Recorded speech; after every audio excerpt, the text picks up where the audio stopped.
ce matin, j'aimerais qu'on puisse continuer et en fait terminer cette série-là sur l'islam et le christianisme. Cette grande comparaison qui nous montre vraiment que la foi chrétienne est digne de notre marche pour le Seigneur. Puis c'est extraordinaire d'avoir la parole de Dieu comme guide dans notre vie. J'aimerais qu'on puisse se parler encore sur la doctrine du futur. Ce que le Coran enseigne concernant les choses à venir et ce que la parole de Dieu a à nous dire sur les mêmes sujets. Et le Coran ne dit pas beaucoup sur l'avenir, mais la parole de Dieu nous donne amplement de détails. C'est comme si Dieu nous avait donné son plan.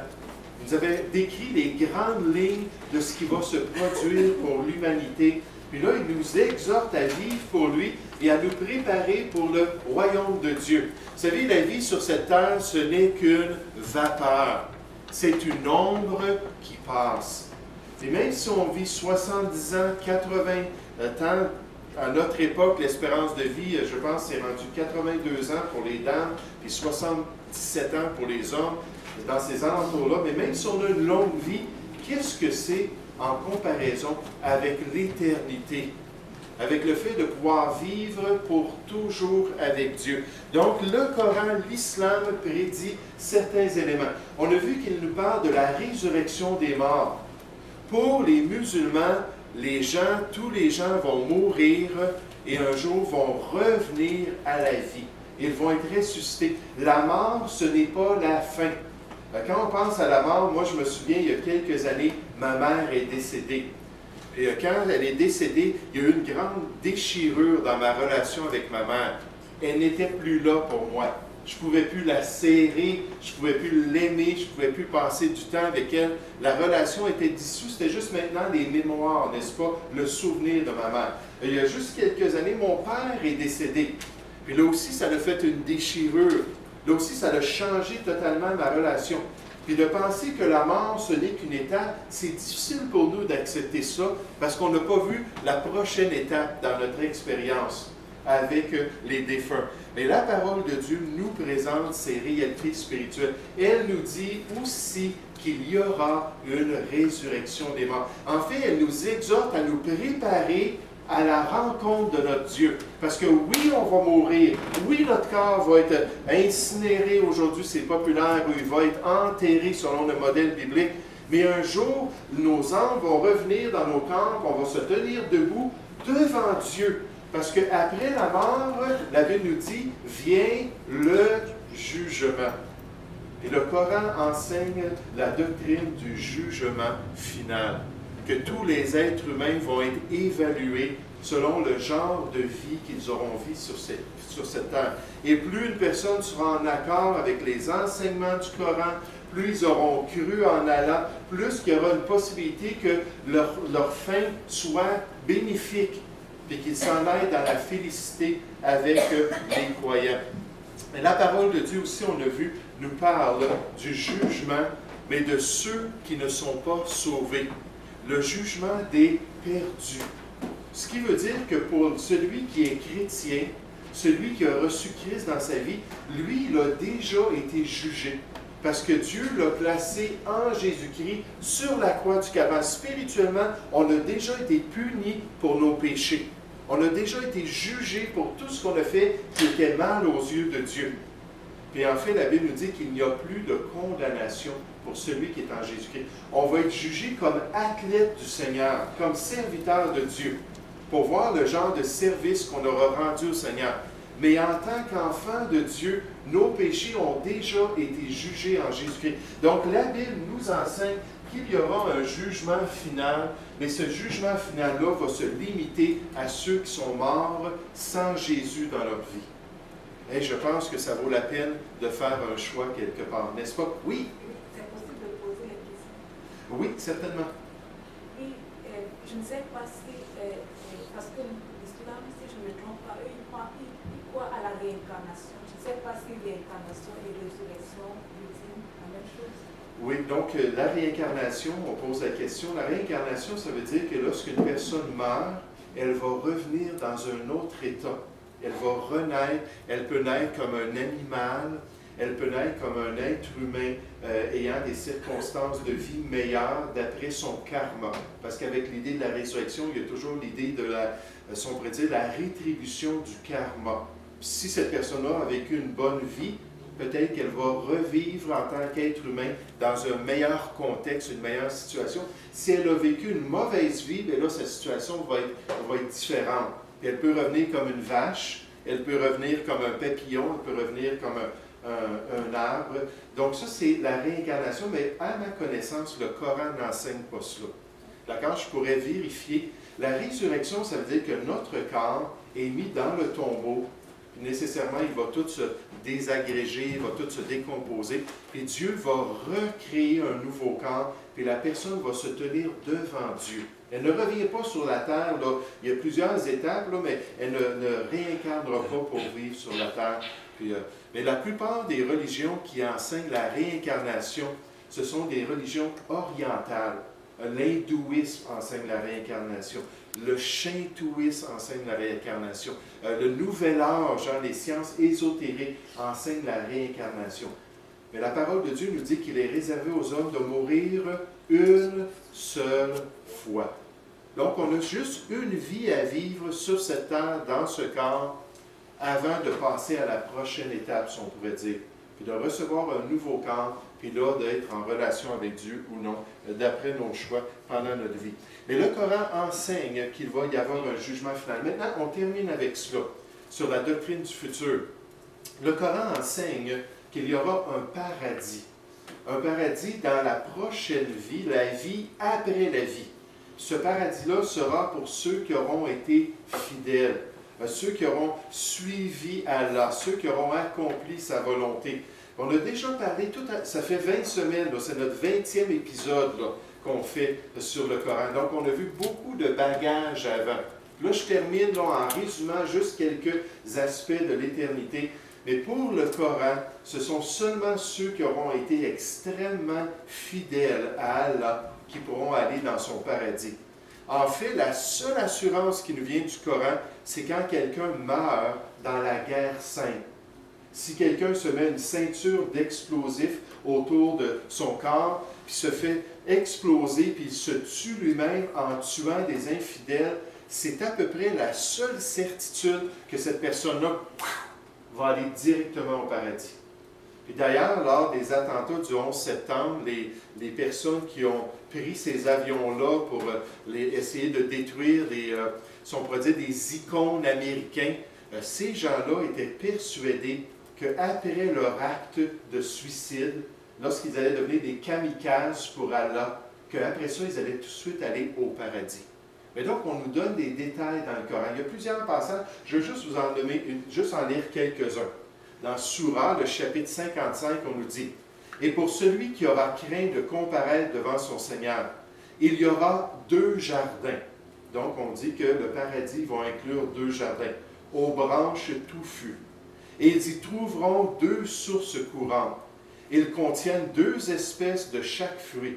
Et seront accoudés, donc les croyants qui auront le privilège d'aller dans le paradis, seront accoudés sur des tapis doublés de brocart. Et les fruits des 2 jardins seront à leur portée pour être cueillis. Donc, on nous présente vraiment l'idéal du Moyen-Orient. Avoir des sources d'eau, puis avoir une maison confortable avec ses jardins, ses vignes, puis pour pouvoir avoir les longs matelas qu'ils avaient à cette époque-là pour être étendus, puis là, manger son petit raisin, puis être dans la félicité. Vous allez voir dans un instant, on va lire un commentaire, mais le Coran donne une image du paradis qui est toujours liée au sens, le confort, l'expérience sensuelle, ce qu'on peut manger, ce qu'on peut goûter, ce qu'on peut expérimenter. Puis même les relations intimes, comme vous allez voir, ça fait partie de la croyance du paradis. On nous dit pour les pieux, puis ici on ne parle pas d'un pieux qu'on va mettre dans la terre, là. Non, des personnes qui sont pieuses, la piété. Pour les pieux, ce sera une réussite, jardin et vigne. Donc, ils vont avoir des jardins dans le paradis pour l'éternité, ils vont avoir des vignes qu'ils vont pouvoir expérimenter. En récompense de ce que vous faisiez, mangez et buvez en toute sérénité, accoudés sur des lits bien rangés. Donc, encore une fois, l'idée là, de pouvoir là, être dans le confort, puis de pouvoir expérimenter ça pour toute l'éternité. Puis nécessairement, on a déjà vu cela, mais un des éléments principaux pour l'homme, le musulman, ce sont les vierges du paradis. Les fameuses houris qui vont être là pour prendre soin de ces hommes-là, puis d'assouvir toutes les passions qu'ils ont. Donc, c'est des servantes angéliques, des femmes, puis on les décrit. Je ne vous donnerai pas les descriptions qu'on voit dans le Coran, dans la tradition. Mais je ne pourrais pas vous dire ces choses-là publiquement. C'est trop sensuel, c'est vraiment très descriptif. Mais ces femmes-là qui vont être là pour vraiment les servir, puis se donner à elles. Puis dans la tradition, on parle de 70 vierges, d'autres disent 72, puis d'autres disent non, c'est un nombre illimité. Ils vont avoir un harem dans le paradis pour toute l'éternité. Juste un passage, on nous dit, ils, les musulmans fidèles, ils trouveront les houris au regard chaste, qu'avant eux aucun homme ou djinn n'aura défloré, donc elles vont être vierges. Elles seront aussi belles que les rubis et le corail. Donc, ça va être des femmes qui vont être là dans tous ces jardins-là, puis tous ces cours d'eau-là, puis ces prairies-là qu'ils vont expérimenter avec leur maison, toutes confortables. Ils vont avoir ces femmes-là autour d'eux pour les servir et accomplir toute leur volonté. Puis comme on a déjà vu, ce sont les œuvres qui sont la base de leur espérance. Donc, un musulman va être zélé, il va s'efforcer de pratiquer ce que le Coran enseigne. Parce qu'il a l'espérance de pouvoir gagner son ciel, de pouvoir obtenir la faveur d'Allah. Ici, on nous dit, et ceux qui croient et font de bonnes œuvres. Ça, c'est vraiment la marque de la religion humaine. Moi, ce que je peux faire. Moi, ce que je peux obtenir de la faveur d'Allah. Comment je peux gagner mon ciel. Vous savez, lorsqu'on parle à des personnes aux cheveux gris, des personnes âgées ici au Québec avec notre héritage québécois, puis qu'on leur parle que le salut c'est un don gratuit, que le Seigneur Jésus a tout accompli, qu'il faut se confier en lui. Et dire, Jésus, j'ai besoin de toi. J'ai besoin de ce que toi tu as fait pour moi sur la croix du Calvaire. C'est très rare que ces gens-là vont être prêts à avouer que oui, toute leur vie, ça valait rien. Pas ça valait rien au niveau des relations, au niveau des responsabilités, au niveau du salut.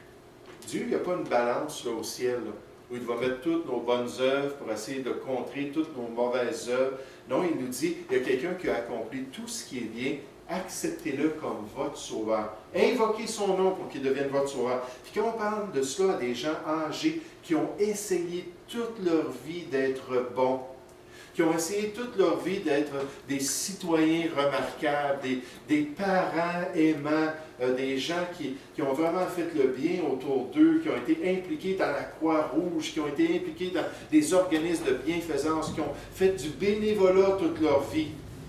Là, on leur dit non, ça ne vaut rien pour le salut. J'aimerais vous dire, ça choque les gens.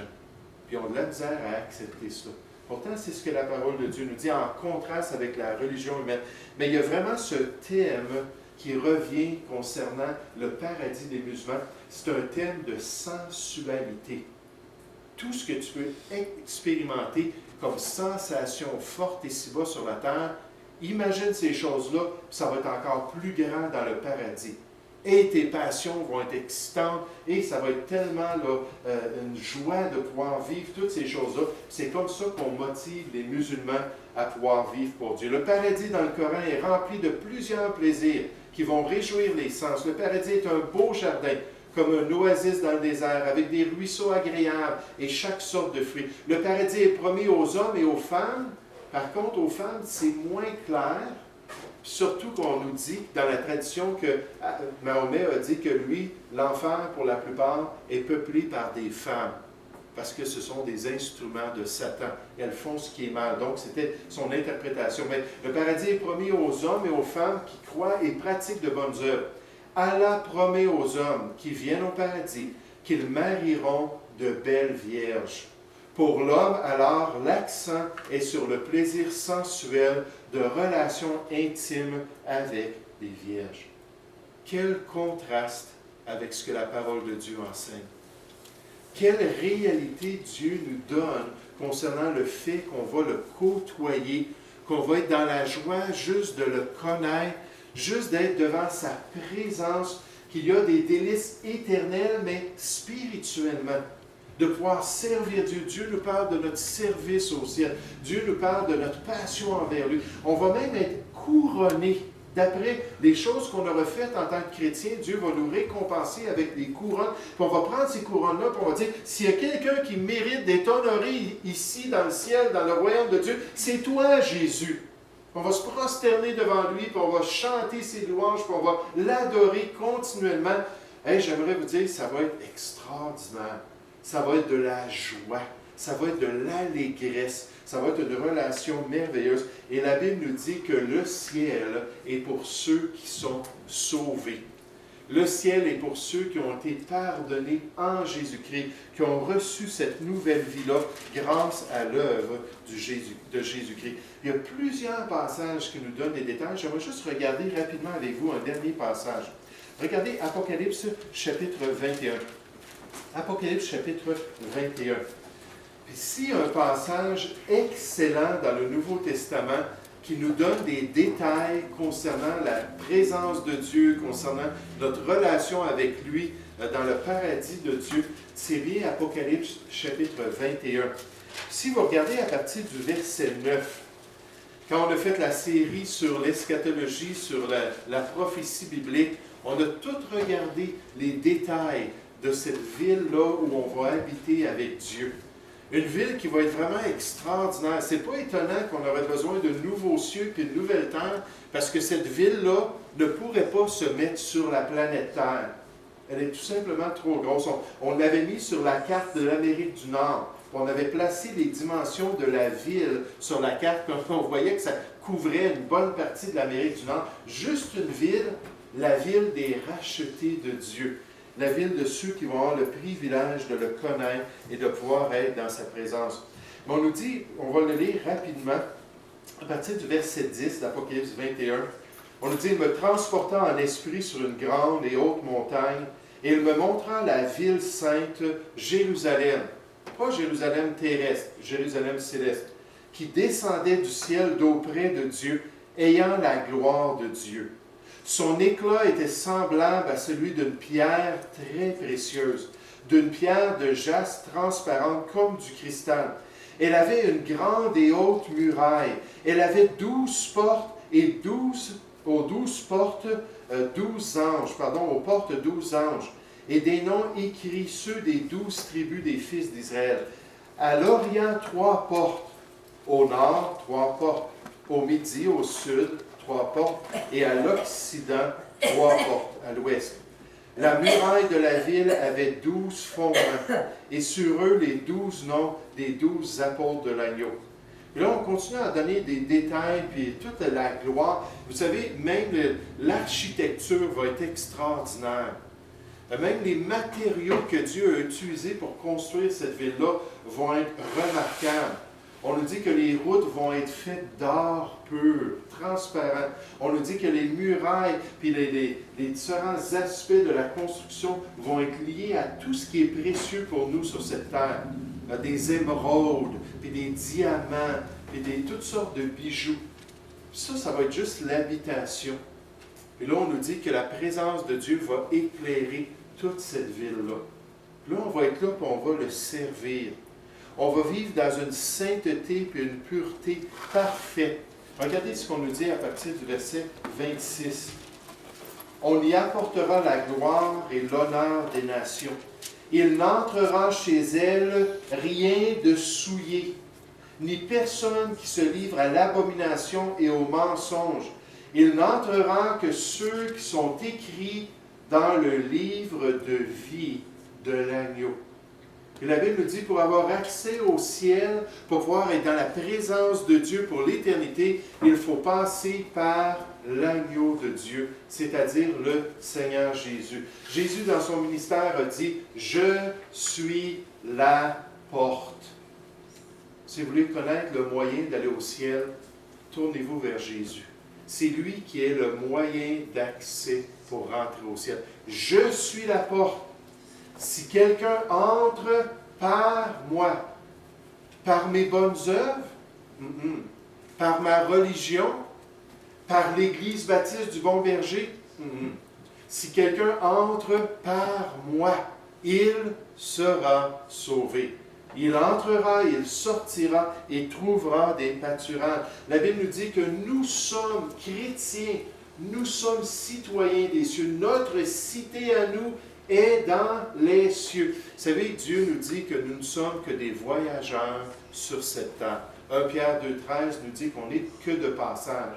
On est ici pour servir Dieu jusqu'à temps qu'on s'en aille dans sa présence. La question pour nous aujourd'hui, c'est est-ce qu'on a une relation avec Dieu?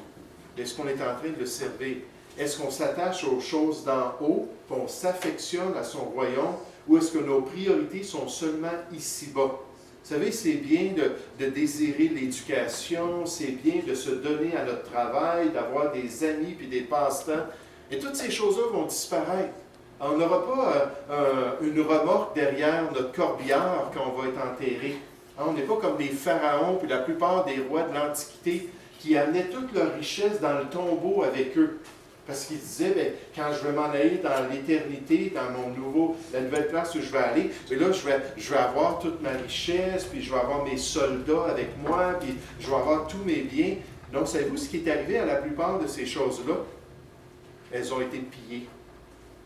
Ils ont été enterrés avec, mais eux, ils sont décomposés, puis tous leurs biens ont été vidés par les voleurs.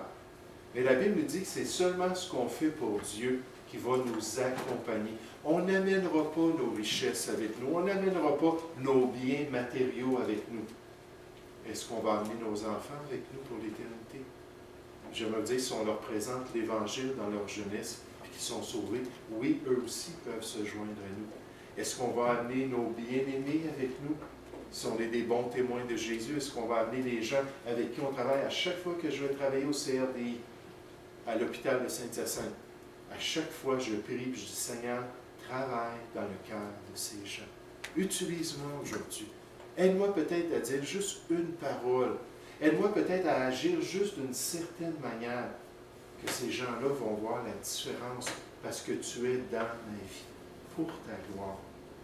Et l'éternité, c'est ça qui est le plus important. C'est ce que Dieu veut, auquel il veut qu'on s'attache. Mais il nous dit, notre cité à nous est dans les cieux, d'où nous attendons aussi comme sauveur le Seigneur Jésus-Christ, qui transformera le corps de notre humiliation en le rendant semblable au corps de sa gloire par le pouvoir qu'il a de s'assujettir toutes choses. Donc, on va ressusciter avec des corps glorieux, incorruptibles, immortels, qui vont avoir la gloire du royaume de Dieu. Vous savez, on ne peut pas, dans notre corps, en ce moment, rentrer dans le royaume de Dieu. Ça ne marche pas. Il faut une transformation, un nouveau corps pour nous permettre d'être avec Dieu et de pouvoir le glorifier. Un auteur dit, concernant la différence, d'après la Bible, la parole de Dieu, une personne est capable de se tenir devant le trône du Seigneur Dieu parce qu'il ou elle est vêtu de robes qui furent lavées et blanchies dans le sang de l'agneau. Ça parle de notre salut. On passe par l'agneau de Dieu. Le paradis est un don, un cadeau de la grâce de Dieu à travers la foi dans le sang purificateur de Jésus. La vie éternelle est décrite comme la cité céleste de Jérusalem, près de laquelle un fleuve d'eau vive venant du trône de Dieu. La vie, la santé et la plénitude au peuple. Et donc, on voit vraiment qu'il y a une différence entre ce que le Coran promet et ce que la parole de Dieu nous garantit. En tant que chrétien, on doit vivre pour Dieu.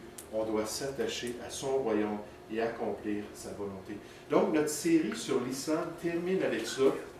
Par contre, la dernière fois, je vous avais mentionné que lorsque quelqu'un fait des prophéties, le standard biblique, c'est l'accomplissement de ce qu'il a prophétisé. Si moi, je vous dis, la semaine prochaine, il va y avoir une situation en ville, pendant la semaine, je ne sais pas moi, un météorite va tomber sur l'hôtel de ville de Drummondville. Ça va se produire dans la semaine. On s'en reparle dimanche prochain. Là, on vient dimanche prochain, puis vous me regardez, vous dites, ce que tu as dit, ça ne s'est pas produit. Vous savez, si ça ne s'est pas produit, la parole de Dieu dit que je suis un faux prophète. que ce n'est pas Dieu qui a dit ça, parce que lui, Dieu, quand il promet quelque chose, ça s'accomplit. Donc, Mahomet, étant auprès des Juifs, dans son ministère à Médine, à la Mecque, a toujours fait attention parce qu'il savait que s'ils étaient capables de mettre le doigt sur quelque chose qu'il avait dit qui ne s'était pas produit, qu'ils allaient l'accuser d'être un faux prophète. Mais il y a quand même 3 choses qui sont reconnues, mais le standard, nécessairement, c'est quand ce que dira le prophète n'aura pas lieu, il n'arrivera pas. Ce sera une parole que l'Éternel n'aura pas dite, c'est par audace que le prophète leur a dit, n'aie pas peur de lui, ça prend 100% pour être un vrai prophète de Dieu. Une seule erreur, une seule fausse prophétie, et on est condamné. Mais rapidement, il y a 3 prophéties qui sont reconnues, ayant été dites par Mahomet, qui ne se sont pas accomplies. Je vous les nomme, quand notre temps est déjà terminé. Mais premièrement, la victoire des Romains sur les Perses. Mahomet a dit, puis c'est marqué dans le Coran, vous voyez la référence ici, que les Romains qui avaient été battus par les Perses allaient se relever, puis allaient être en mesure de battre les Perses. Maintenant, vous dites, le grand empire romain, on est rendu au 7e siècle. Il n'y en a plus de grand empire romain. À partir de 476, l'Empire romain s'est désagrégé. C'était juste une puissance parmi tant d'autres. Et effectivement, ça s'est produit. Mais Mahomet avait dit dans quelques années. L'expression spécifique en arabique, ça veut dire une séquence de moins de 10 ans. C'est-à-dire un temps de 3 à 9 ans en moyenne. Puis donc, dans quelques années, d'ici 3 à 9 ans, l'Empire romain va être vainqueur. Le problème, c'est que ça s'est produit plus tard dans l'histoire. Donc, Mahomet s'est trompé. Ça ne venait pas de Dieu, nécessairement. Ensuite, il a parlé du pèlerinage à la Mecque.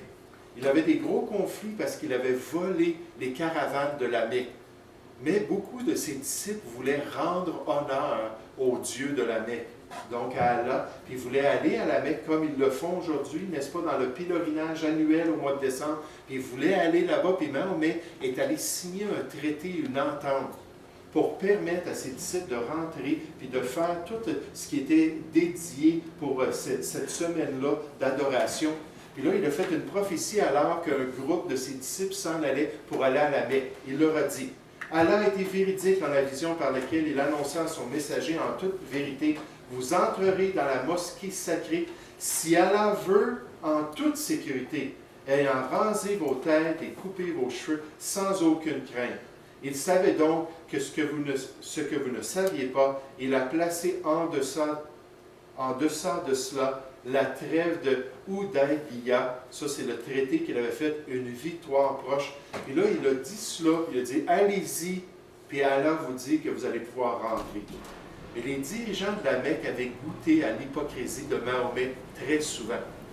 Puis sachant qu'il changeait d'idée, puis qu'il était malhonnête, ils lui ont joué un tour. Puis quand ce groupe de personnes-là, de musulmans-là, sont arrivés à la Mecque, ils ont dit, vous n'avez pas le droit de rentrer ici. Là, ils ont tous été surpris. Ils ont dit, votre prophète vous a menti, allez-vous-en. Ils ont dû revenir à Médine sans avoir été en mesure d'adorer Allah dans la ville sacrée.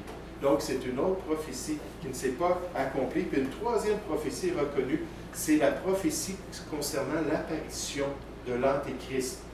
Puis Mahomet avait donné quelques détails concernant l'avenue de l'Antéchrist sur la terre, puis ce qu'il allait faire aux nations du monde, puis comment il allait s'opposer aux musulmans. Puis il a dit, quand on va conquérir la ville de Constantinople, puis ça, à l'époque de Mahomet, c'était loin, là, Constantinople, ils ont essayé tout de suite au 8e pour le 9e siècle. Ça a pris, je ne me souviens plus combien de tentatives, puis finalement, seulement en 1453, avait-il des assez grandes armées lorsqu'ils étaient avec les Turcs, les Ottomans, pour pouvoir rentrer dans la ville et conquérir la ville.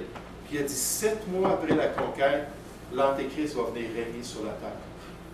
Eh bien, on est presque 600 ans plus tard, puis l'Antéchrist n'est toujours pas venu sur la terre. Donc, aux yeux de Dieu, aux yeux des standards de Dieu, Mahomet était un faux prophète. Donc, on s'arrête avec ça. La semaine prochaine, on commence une nouvelle série. Merci beaucoup pour votre attention. Si vous voulez vous lever, s'il vous plaît, puis aller chercher vos enfants, puis comme ça, on va pouvoir recommencer d'ici 10-15 minutes.